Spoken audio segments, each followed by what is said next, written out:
If you've been paying attention to cable news discussions or political debates about institutional or have listened to podcasts over the last year, you've probably heard about critical race theory, CRT. While this theory has been around for decades, it has suddenly become a hot topic, and the mere mention of CRT can get tempers flaring. But what is critical race theory, exactly? At its core, it encourages discussions of race and racism in all of its complexities, from our country's difficult history to the ripple effect that history still has on our world today. Traditionally taught in higher education, CRT has never actually been a part of the American grade school curricula. However, politicians have been using the concept, along with the Black movement, to rile up their bases, and the resulting polarized debate has not clarified things for most people. Let's take a look at what CRT actually means and how it affects you, students, and society in general.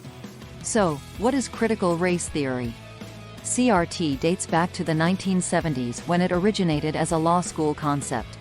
It asserts that racism is embedded in American laws and institutions, and examines the roles that race and racism play in those laws. Over the years, CRT studies have grown beyond just an examination of the law to include American studies, education, and political science. Typically, only taught in graduate courses, this theory became part of the mainstream conversation in the wake of white Minnesota police officer Derek Chauvin's May 2020 murder of George Floyd, a black man. Amid protests and public outcry, it was a moment when more people began looking critically at racial issues in policing and other American institutions. But during a September 1, 2020, appearance on Fox News, conservative journalist Christopher Rufo conflated anti-racist trainings in federal workplaces with CRT.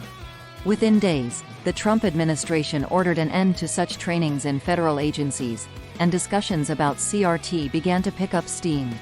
Suddenly, people across the country were looking at discussions about race and CRT as one and the same. Who coined the phrase critical race theory? Critical race theory was largely shaped by law professor Derek A. Bell Jr., the first black tenured professor at Harvard University. He examined the effect of race and racism on the country's laws and society as a whole. But Kimberly W. Crenshaw, an attorney, civil rights advocate, and law school professor, is credited with coining the term during the first critical race theory workshop, held at the University of Wisconsin in 1989, explains Angela Onwuachi-Willig, Dean and Professor of Law at Boston University School of Law and a CRT expert. Some 20 lawyers and legal scholars attended that gathering to define the realities of race and develop the concept of CRT. One of the issues they examined and built CRT around was how the law produces and reproduces inequality in society. People talked about the law and even do today as though it were purely objective and neutral, says Onwuachi-Willig. There was no attention paid to the fact that law is man-made. There are a lot of cases and statutes written by people who think of their own experiences as normative, and they were writing out of their experiences, as though they were standards that applied to everyone. Anyone who didn't share those experiences was at an automatic disadvantage, she adds. After all, for hundreds of years, one group white men wrote the laws and based them on their own experiences and biases, and people of color were always at a disadvantage. Obviously, a goal of the law is to be neutral and objective, but if we don't recognize that it isn't, then we're only going to reproduce certain inequities, says Onwuachi-Willig. So that was part of the conversation, during the original CRT workshop. What are the central tenets of critical race theory? Proponents of critical race theory sometimes disagree about what should be defined as core tenets and even how many there are. Although CRT and discussions about it are complex, there are a number of widely held important concepts. At their core, they reflect one central idea. Racism is embedded in all of our systems, and if we don't acknowledge and address it, it is not simply going to disappear. 1. Race and racism are social constructs. Put simply, according to CRT, the concepts of race and racism are human social inventions. There is nothing biological about its racial categories change from country to country based on a variety of factors. That's the reason, Onwuachi-Willig explains, that proponents of CRT seek to make people understand the complexities of racism and how it operates and persists in American society. There are, for example, Subtle acts of racism. There are issues around structural access. There is implicit bias.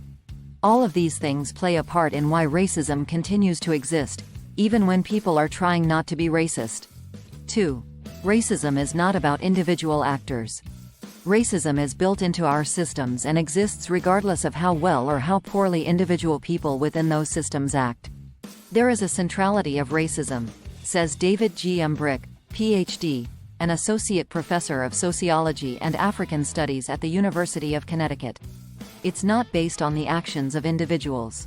Take those few bad apples out and the racist policies and practices will continue, because of how they're embedded within our legal structure, our educational structure, and the workplace. 3. Racism is ordinary. Racism is not an aberration, it is part of the everyday experience for people of color. The bad apple is a story we tell that says that racism is unusual, says Onwuachi Willig.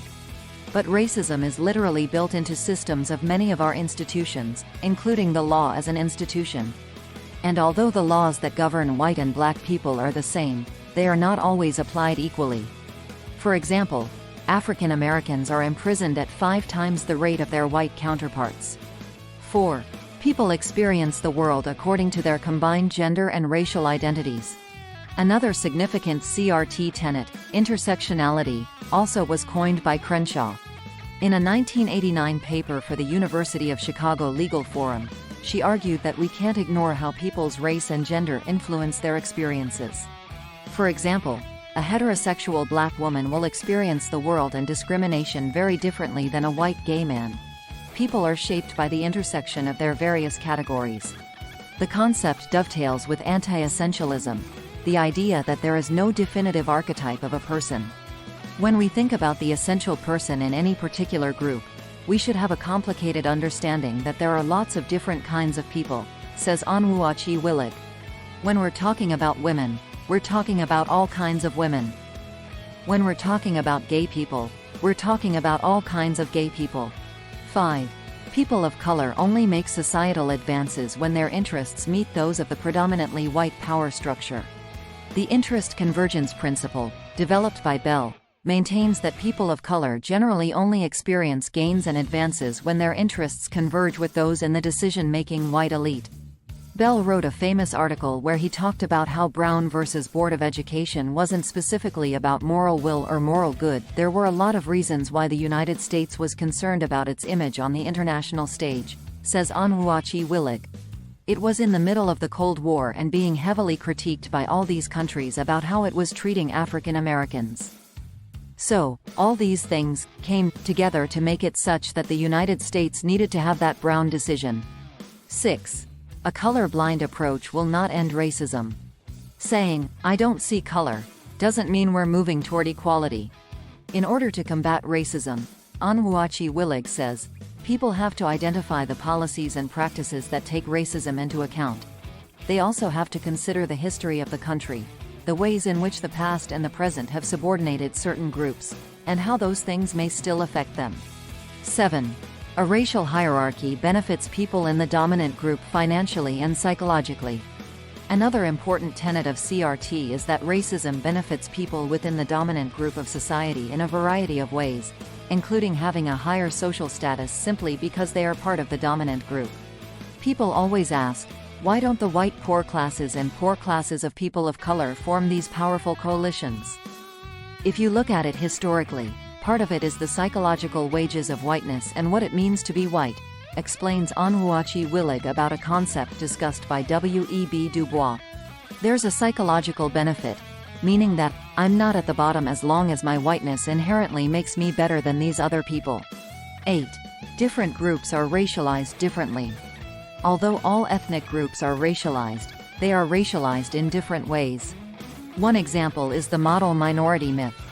It attributes purely positive characteristics often relating to intelligence, academic achievement, or work ethic to one minority group, and uses those things as measuring sticks against others.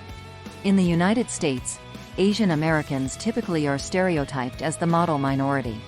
There's a different kind of racism that Asian Americans experience versus Black people or Latinx people, says Onwuachi Willig.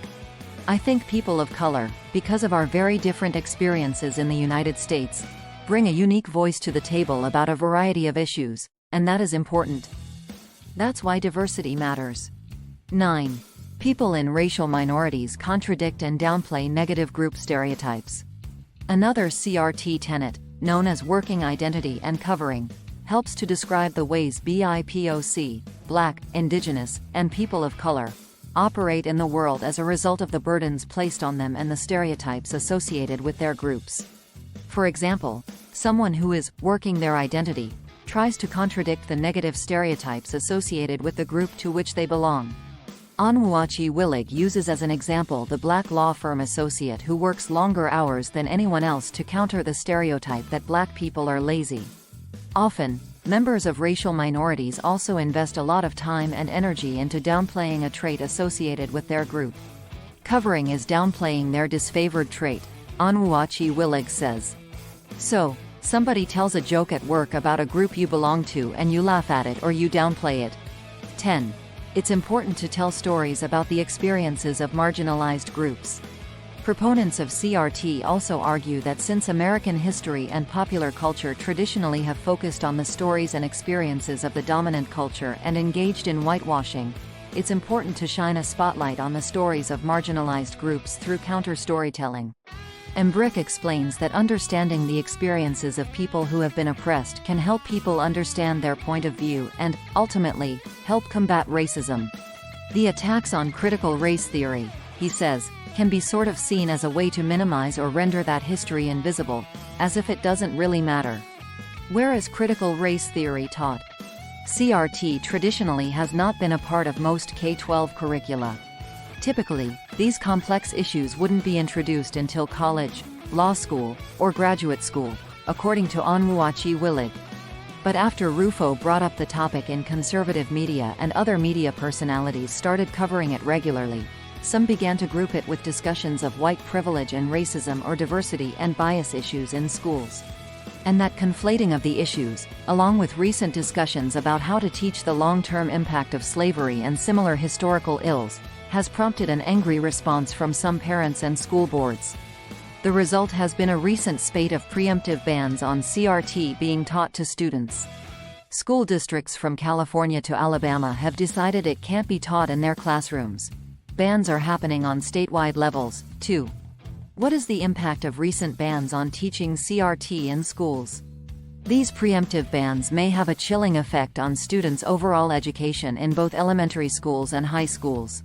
For instance, a parent group in Tennessee wants to ban books on Martin Luther King Jr. for being too divisive. The group also objects to lessons on protests during the civil rights movement and school segregation. Meanwhile, one Texas lawmaker is pushing for bans on a range of books, including those about the LGBTQ community and human rights. He even opposes a book written by Ruby Bridges, one of the first black students to integrate a white school. The bans are also especially problematic where history is concerned. That said, notes Onwuachi Willig, most of the bans are poorly written and forbid the teaching of things educators would never want to teach anyway. I think you can continue to teach what you're teaching, which is real history, she says.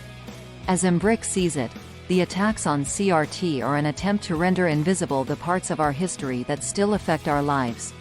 I've read and heard on TV that we're creating fractures in our community by talking about racism, he says. The fractures are already there. The real problem, he adds, is that minimizing and denying the United States history and the realities of racism hurts everyone. While the tactic tries to protect the status quo, white people also lose out because they, too, are denied an understanding of American history and why things are the way they are now. It's about silencing our country's history, Embrick says. And that history is not just history, because it's very relevant for how people are oppressed today. Now that you know what critical race theory is, you might want to take a deeper dive into related topics with these essential documentaries and books about racism.